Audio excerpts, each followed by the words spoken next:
नमस्कार साथियों, आज की वीडियो में हम पढ़ेंगे 11 दिसंबर का महत्वपूर्ण करंट अफेयर। चलिए शुरू करते हैं। पहला प्रश्न है, किसने कॉलिंग नेम प्रेजेंटेशन की शुरुआत का प्रस्ताव दिया है? जो कॉल करने वाले व्यक्ति को कॉलिंग पार्टी के बारे में जानकारी प्रदान करेगा। तो ये प्रस्ताव दिया है ट्राई ने। Try means telecom regulatory authority of India, भारतीय दूरसंचार विनियामक प्राधिकरण। इसकी स्थापना 20 फरवरी 1997 को हुई थी। मुख्यालय नई दिल्ली में है और वर्तमान अध्यक्ष कौन है? पीडी बघेला। हाल ही में भारतीय दूरसंचार विनियामक प्राधिकरण ने दूरसंचार नेटवर्क में कॉलिंग नेम प्रेजेंटेशन का परिचय पर एक परामर्श पत्र जारी किया है। बात करते हैं कॉलिंग नेम प्रेजेंटेशन की। यह सुविधा कॉल किए गए व्यक्ति को कॉलिंग पार्टी के बारे में जानकारी प्रदान करेगी, जैसी जानकारी ट्रूकॉलर और भारत कॉलर आईडी द्वारा प्रदान की जाती है। इसमें टेलीफोन ग्राहक को आने वाली कॉलों के बारे में सही जानकारी उपलब्ध हो जाएगी। इसका उद्देश्य क्या है? तो वर्तमान में जो तकनीकी सुविधा है उसके अंतर्गत जो कॉल करता है उसका केवल नंबर ही हैंडसेट पर दिखाई देता है। ग्राहकों को कॉल करने वाले का नाम और पहचान स्पष्ट नहीं हो पाती है। कभी कभी क्या होता है, कुछ टेलीमार्केटर द्वारा कॉल की जाती है तो सही जानकारी नहीं मिल पाती है। इसीलिए इस सुविधा को शुरू करने का प्रस्ताव ट्राई ने दिया है। काफी अच्छा है ये। अगला प्रश्न है, मेगनोन डू प्रीज ने क्रिकेट के सभी फॉर्मेट से संन्यास लेने की घोषणा की है। वे किस देश की हैं? दक्षिण अफ्रीका की हैं। और ये वो दक्षिण अफ्रीका की बल्लेबाज हैं और पूर्व कप्तान भी रह चुकी हैं। अब बात करते हैं दक्षिण अफ्रीका की। तो राजधानी प्रिटोरिया है, मुद्रा रैंड है और राष्ट्रपति कौन है? Cyril Ramaphosa. अब दक्षिण अफ्रीका की बल्लेबाज और पूर्व कप्तान ने अभी अंतर्राष्ट्रीय T20 क्रिकेट से संन्यास लेने की घोषणा की है, अभी आपको बताया। और दक्षिण अफ्रीका के अब्सा बैंक लिमिटेड के साथ इंडिया एक्जिम बैंक ने इशूइंग बैंक करार किया है। चलिए अब क्रिकेट से संबंधित सवालों पर नजर डाल लेते हैं। तो रोहित शर्मा 400 T20 मैच खेलने वाले पहले भारतीय खिलाड़ी अभी हाल ही में बने हैं। और Surya Kumar Yadav ICC T20 ranking में दुनिया के नंबर 1 बल्लेबाज बन गए हैं। सैयद मुश्ताक अली ट्रॉफी हिमाचल प्रदेश को हराकर मुंबई ने अपने नाम की है।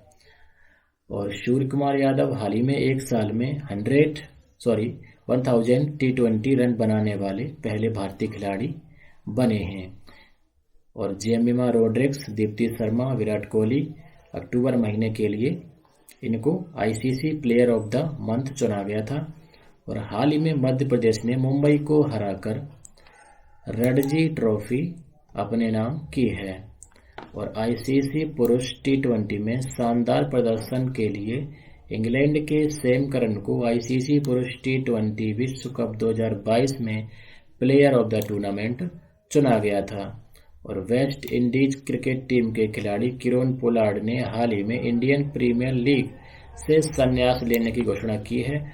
और सुरेश रैना ने भी IPL से संन्यास की घोषणा की है। और रोबिन उथप्पा ने भारतीय क्रिकेट के सभी प्रारूपों से संन्यास की घोषणा की है। और ये कर्नाटक राज्य से बिलोंग करते हैं। और हाल ही में गुजरात क्रिकेट संघ के नए अध्यक्ष बनाए गए हैं। इनका नाम है धनराज परिमल पातवानी। और 6वीं बार T20 राष्ट्रीय चैंपियनशिप 2022 के फाइनल में हरियाणा बदर क्रिकेट टीम ने महाराष्ट्र को 7 विकेट से हराकर चैंपियनशिप की ट्रॉफी अपने नाम की है। और ऋतुराज गायकवाड़ हाल ही में एक ओवर में 7 छक्के लगाने वाले लिस्ट ए क्रिकेट में दुनिया के पहले बल्लेबाज बन गए हैं। और सौराष्ट्र ने महाराष्ट्र को 5 विकेट से हराकर दूसरी बार विजय हजारे ट्रॉफी जीती है। तो ये थे क्रिकेट से संबंधित करंट अफेयर के हाल ही के प्रश्न। हाल ही में अडानी ग्रीन ने कहां पर तीसरा हाइब्रिड 450 मेगावाट क्षमता वाला पावर प्लांट प्रारंभ किया है। तो इसको कहां पर प्रारंभ किया है? जैसलमेर में प्रारंभ किया है। जैसलमेर राजस्थान में है। Adani green energy limited AGEL ने राजस्थान के जैसलमेर में 450 मेगावाट की क्षमता वाले तीसरे हाइब्रिड पावर प्लांट को शुरू किया है। इसके बाद AGEL 1440 मेगावाट की परिचालन क्षमता के साथ दुनिया की सबसे बड़ी विंड सोलर हाइब्रिड पावर उत्पादक कंपनी बन गई है। अब बात करते हैं राजस्थान की। तो राजस्थान की राजधानी जयपुर, मुख्यमंत्री श्री अशोक गहलोत, राज्यपाल श्री कलराज मिश्र। अब राजस्थान से संबंधित करंट अफेयर्स के प्रश्नों पर नजर डाल लेते हैं। तो इस प्रश्न के बारे में अभी आपको बताया। आगे बढ़ते हैं। विश्व का पहला संस्कार केंद्र झुंझुनू राजस्थान में खोला जाएगा। और 1971 के युद्ध के दौरान लोंगेवाला युद्ध में भारत की जीत की अभी 51वीं वर्षगांठ को चिन्हित करने के लिए 5 दिसंबर को राजस्थान के जैसलमेर सैन्य स्टेशन और लोंगेवाला युद्ध स्मारक में पराक्रम दिवस मनाया गया था। और सुदर्शन प्रहार अभ्यास भी अभी कहां पर हुआ था? राजस्थान में हुआ था। और भारत ऑस्ट्रेलिया युद्ध खेल ऑस्ट्रा हिंद 22 यह भी राजस्थान में हुआ था। राजस्थान देश में पहली G20 सिरफा बैठक की मेजबानी भी कर चुका है। और इसका आयोजन जो है वो 4 से 7 दिसंबर के बीच हुआ है। राजस्थान के थार मरुस्थल में भारतीय सेना के दक्षिण पश्चिमी कमान ने एक एकीकृत अग्नि शक्ति अभ्यास शत्रुनाश का भी अभी आयोजन किया था। और मोहनलाल सुखाड़िया विश्वविद्यालय उदयपुर में पत्रकारिता एवं जनसंचार विभाग के विभागाध्यक्ष डॉक्टर कुंजन आचार्य को राजस्थान के मुख्यमंत्री अशोक गहलोत ने पत्रकारिता क्षेत्र का प्रतिष्ठित पुरस्कार जो उसका नाम है माणक अलंकरण विशिष्ट पुरस्कार ये दिया था। और प्रसिद्ध लेखक मधु कांकरिया को 31वें और डॉक्टर माधव हाड़ा को 32वें बिहारी पुरस्कार से सम्मानित किया गया था। और के बिड़ला फाउंडेशन द्वारा ये पुरस्कार प्रदान किए गए थे। और जयपुर में इंडिया स्टोन मार्ट एग्जीबिशन के 11वें संस्करण का भी आयोजन हुआ था। और जयपुर में देश का पहला कोचिंग हब भी विकसित करने की सरकार की योजना है। और अजमेर शहर में 15वां अंतर्राष्ट्रीय सूफी रंग महोत्सव का आयोजन किया गया था। और मानगढ़ धाम बांसवाड़ा में है, उसको राष्ट्रीय स्मारक अभी हाल ही में घोषित किया गया। तो ये थे राजस्थान से बनने वाले करंट अफेयर के प्रश्न। अगला प्रश्न देखते हैं। यूपीआई पर क्रेडिट कार्ड को सपोर्ट करने वाला भारत का पहला पेमेंट गेटवे कौन सा बना है? तो उस पेमेंट गेटवे का नाम है रेजर पे।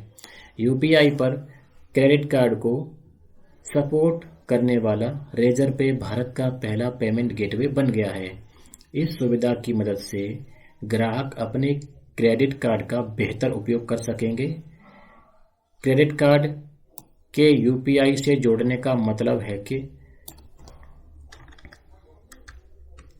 ग्राहकों को रोजमर्रा के लेन देन के लिए अपने बैंक खातों में पैसा नहीं लगाना पड़ेगा। साथ ही कस्टमर को अपने क्रेडिट को कहीं ले जाने की जरूरत भी नहीं होगी, फिर भी आप उससे पेमेंट करने में सफल हो पाएंगे।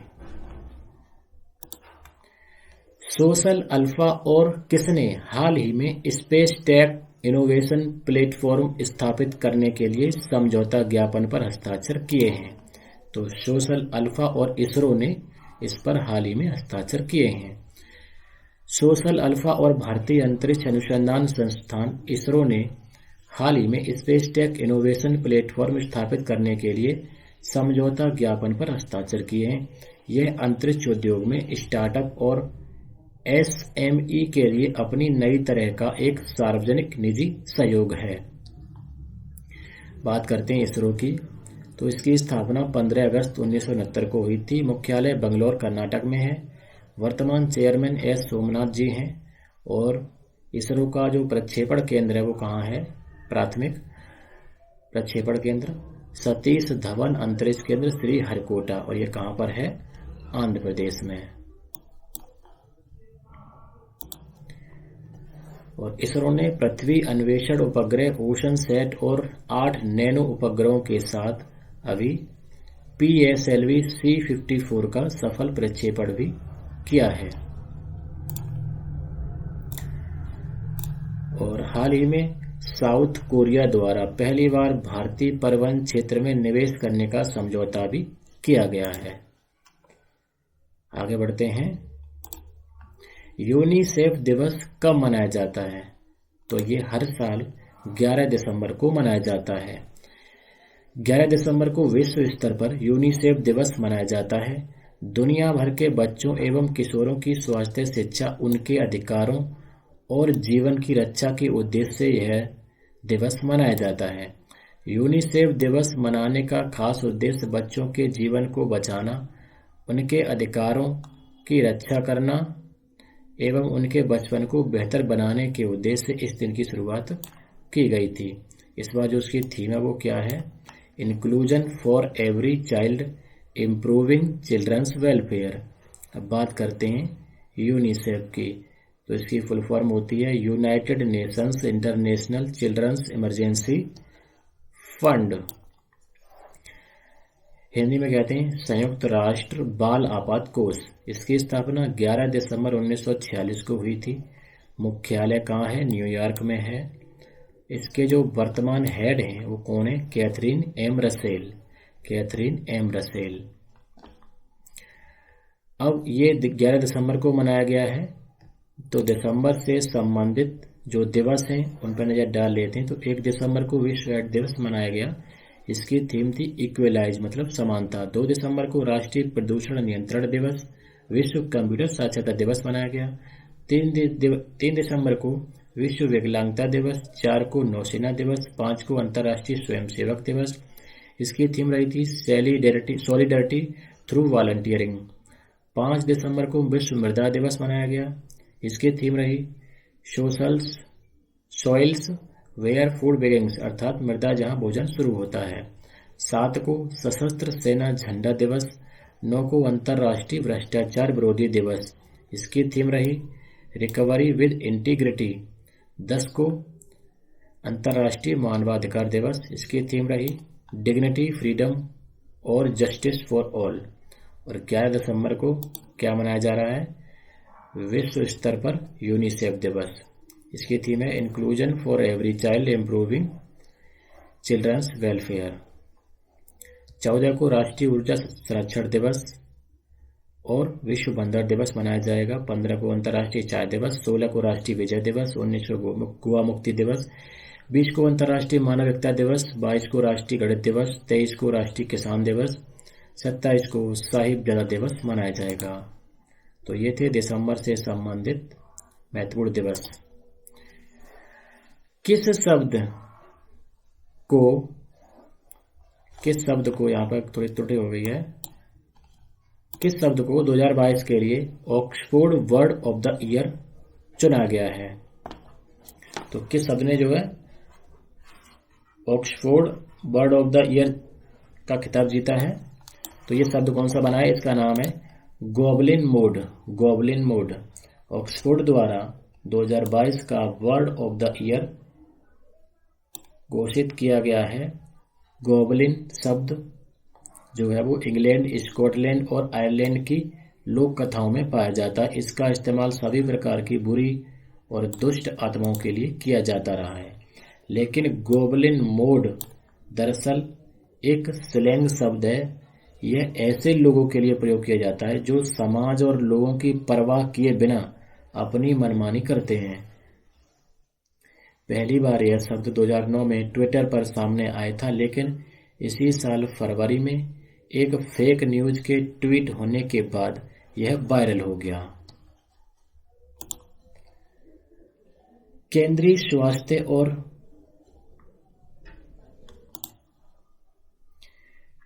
स्वास्थ्य और परिवार कल्याण मंत्रालय 10 दिसंबर से यूनिवर्सल कवरेज डे 2022 के उपलक्ष्य में 2 दिवसीय सम्मेलन का आयोजन किस शहर में कर रहा है?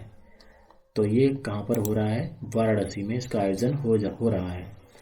केंद्रीय स्वास्थ्य और परिवार कल्याण मंत्रालय 10 और 11 दिसंबर से वाराणसी उत्तर प्रदेश में यूनिवर्सल कवरेज डे 2022 के उपलक्ष्य में 2 दिवसीय सम्मेलन का आयोजन कर रहा है। इसका उद्घाटन यूपी की राज्यपाल आनंदीबेन पटेल जो है वो उन्होंने किया था। अगला प्रश्न है, किस संगठन ने tool kit for enabling gender responsible urban mobility and public space in India launch करने के लिए एक कार्यक्रम का आयोजन किया? तो उस संस्था का नाम है वर्ल्ड बैंक अर्थात विश्व बैंक। इसकी स्थापना जुलाई 1944 में हुई। हेडक्वार्टर वाशिंगटन डीसी में है। प्रेसिडेंट हैं डेविड मालपास। अब जेंडर टूल किट के बारे में थोड़ा पढ़ते हैं। तो विश्व बैंक के टूल किट में व्यवहारिक उपकरण शामिल हैं जो भारत में महिलाओं के लिए सुरक्षित और समावेशी सार्वजनिक परिवहन सुनिश्चित करने में मदद करने के लिए नीति निर्माताओं के साथ साथ निजी या समुदाय आधारित संगठनों को सूचित कर सकते हैं। इसका उद्देश्य भारतीय शहरों में सार्वजनिक परिवहन को डिजाइन करने के तरीके पर मार्गदर्शन करना है जो महिलाओं की यात्रा आवश्यकताओं के लिए अधिक समावेशी हो। इसका उद्देश्य गतिशीलता और शहर के डिजाइन के आसपास के लैंगिक मुद्दों को सुर्खियों में लाना है। यह नई और मौजूदा परिवहन नीतियों और योजनाओं में लिंग समानता को एकीकृत करने की सिफारिश करता है। यह शहरी स्थानीय निकायों और सार्वजनिक परिवहन प्राधिकरणों जैसे प्रमुख संस्थानों में निर्णय लेने में महिलाओं के प्रतिनिधित्व को बढ़ाने के लिए भी बात करता है। सार्वजनिक परिवहन में अग्रिम पंक्ति के कर्मचारियों के रूप में महिलाओं का निरंतर खराब प्रतिनिधित्व इस मानसिकता को बल प्रदान करता है कि महिलाएं सार्वजनिक परिवहन में असुरक्षित महसूस करती हैं।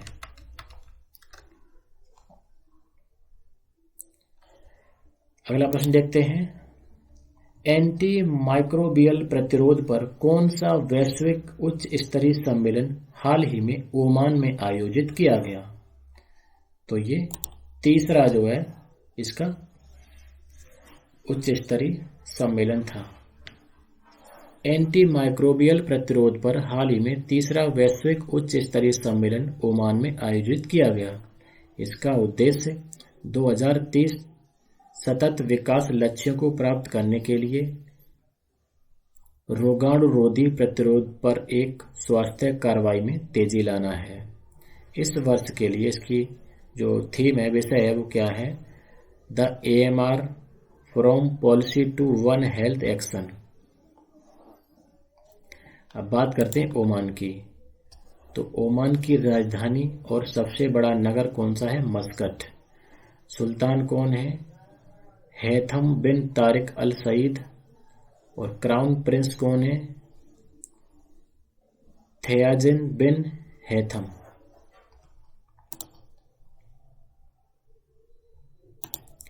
अगला प्रश्न है, बाजरा 2023 के अंतर्राष्ट्रीय वर्ष का उद्घाटन समारोह हाल ही में किस शहर में किया गया? तो ये कहाँ किया गया? रोम में किया गया।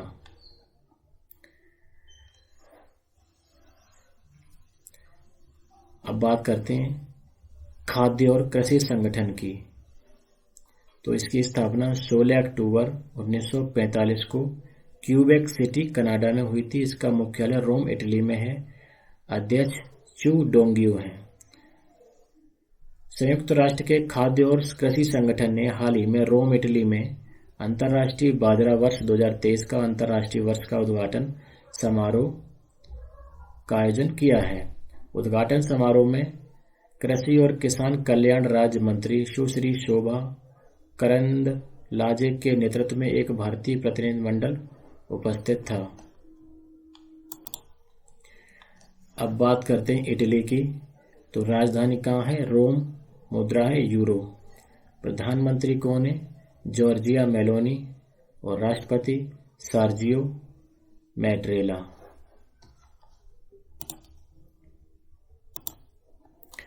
अगला प्रश्न है, 9वीं विश्व आयुर्वेद कांग्रेस और आरोग्य एक्सपो 2022 का हाल ही में किस राज्य में उद्घाटन किया गया? तो इसका उद्घाटन कहाँ किया गया? गोवा में किया गया। भारत के गोवा में हाल ही में 9वीं विश्व आयुर्वेद कांग्रेस और आरोग्य एक्सपो 2022 का उद्घाटन किया गया है। इसका उद्देश्य आयुर्वेद क्षेत्र को मजबूत करने, इसके भविष्य की कल्पना करने और आयुर्वेद वाणिज्य को बढ़ावा देने के लिए पेशेवरों तथा उपभोक्ताओं के बीच बातचीत की सुविधा के लिए वैश्विक मंच प्रदान करना है। 9वीं विश्व आयुर्वेद कांग्रेस और आरोग्य एक्सपो 2022 का आयोजन 8 से 11 दिसंबर के बीच किया जा रहा है। इसका उद्घाटन जो है वो केंद्रीय पर्यटन और जहाजरानी, बंदरगाह और जलमार्ग राज्य मंत्री श्री पाद नाइक और सीएम प्रमोद सावंत और वैद्य राकेश कोटेचा ने किया था। अब बात करते हैं गोवा की, तो राजधानी पणजी है, मुख्यमंत्री श्री प्रमोद सावंत और राज्यपाल PS श्रीधरन पिल्लई। तो गोवा में 9वीं विश्व आयुर्वेद कांग्रेस और आरोग्य एक्सपो 2022 का उद्घाटन किया गया है हाल ही में, और अंतर्राष्ट्रीय लूसोफोन महोत्सव का आयोजन भी अभी गोवा में 3 से 6 दिसंबर के बीच किया गया था।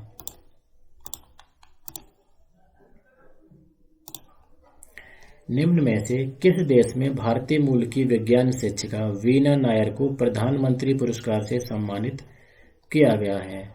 तो किस देश में किया गया है? ऑस्ट्रेलिया में किया गया है। ऑस्ट्रेलिया में हाल ही में भारतीय मूल की विज्ञान शिक्षिका वीना नायर को प्रधानमंत्री पुरस्कार से सम्मानित किया गया है। मेलबोर्न स्थित वीना नायर, जो व्यू बैंक कॉलेज की प्रौद्योगिकी प्रमुख और स्ट्रीम प्रोजेक्ट लीडर हैं, उन्होंने अपने शिक्षण करियर की शुरुआत मुंबई में की थी। अब बात करते हैं ऑस्ट्रेलिया की। राजधानी कैनबरा, मुद्रा डॉलर है, और 47वें प्रधानमंत्री एंथोनी अल्बानीज हैं, जो 23 मई 2022 से अपने पद पर कार्यरत हैं। तो हाल ही में वीना नायर को ऑस्ट्रेलिया में प्रधानमंत्री पुरस्कार दिया गया है, और वेस्ट इंडीज के खिलाफ पहले टेस्ट में 2 विकेट लेकर ऑस्ट्रेलियाई star spinner Nathan Lyon test cricket में सबसे ज्यादा विकेट लेने वाले गेंदबाजों की सूची में 9वें स्थान पर पहुंच गए हैं। और भारतीय मूल की 3 महिला वैज्ञानिकों को अभी हाल ही में ऑस्ट्रेलिया की STEM की सुपरस्टार सूची में शामिल किया गया था। इनके नाम है नीलिमा कडियाला, डॉक्टर एना बाबूरामनी और डॉक्टर इंद्राणी मुखर्जी। और ऑस्ट्रेलिया के ग्रेट बैरियर रीफ को अभी हाल ही में विश्व धरोहर के रूप में सूचीबद्ध किए जाने की घोषणा की गई है। और भारतीय कृषि अनुसंधान परिषद के तत्वाधान में वेस्टर्न सिडनी यूनिवर्सिटी ने भारत के 7 राज्य स्तरीय कृषि विश्वविद्यालयों के साथ समझौतों पर हस्ताक्षर किए हैं। और अभी हाल ही में भारत के साथ हमारा मुक्त व्यापार समझौता ऑस्ट्रेलिया की संसद से पारित हुआ है। और ऑस्ट्रेलिया के खिलाड़ी डेविड वार्नर ने अगले साल टेस्ट क्रिकेट से संन्यास लेने की घोषणा की है। और अमर सिंह को Australian of the year award अभी हाल ही में दिया गया था। और अमित दास गुप्ता को ऑर्डर ऑफ ऑस्ट्रेलिया पुरस्कार दिया गया था। और भारत और ऑस्ट्रेलिया की नौसेनाओं के बीच 2 से 3 नवंबर के बीच बंगाल की खाड़ी में पासेक्स युद्धाभ्यास अभी हाल ही में संपन्न हुआ है। तो ये थे ऑस्ट्रेलिया से संबंधित करंट अफेयर के प्रश्न। आगे बढ़ते हैं। आज का अंतिम प्रश्न है, न्यूयॉर्क फेडरल रिजर्व बैंक का उपाध्यक्ष किसे चुना गया है? तो ये भारतीय मूल की सुष्मिता शुक्ला को चुना गया है। फेडरल रिजर्व बैंक जो है इसका मुख्यालय कहाँ है? न्यूयॉर्क, अमेरिका में है। सुष्मिता शुक्ला बहुत ही प्रभावशाली महिला हैं और सकारात्मक ऊर्जा से भरी हैं। उनका बैंकिंग फील्ड में लंबा अनुभव है और उनकी IT और इनोवेशन पर अच्छी पकड़ है। केंद्रीय बैंक की वेबसाइट पर मौजूद जानकारी के मुताबिक शुक्ला के पास बीमा क्षेत्र का लगभग 20 साल का अनुभव है और उनकी नेतृत्व की विभिन्न भूमिकाओं में भी वह रह चुकी हैं। तो दोस्तों ये थे आज के करंट अफेयर के प्रश्न। आज के इस वीडियो में इतना ही। कल फिर मिलते हैं। नमस्कार, जय हिंद, जय भारत।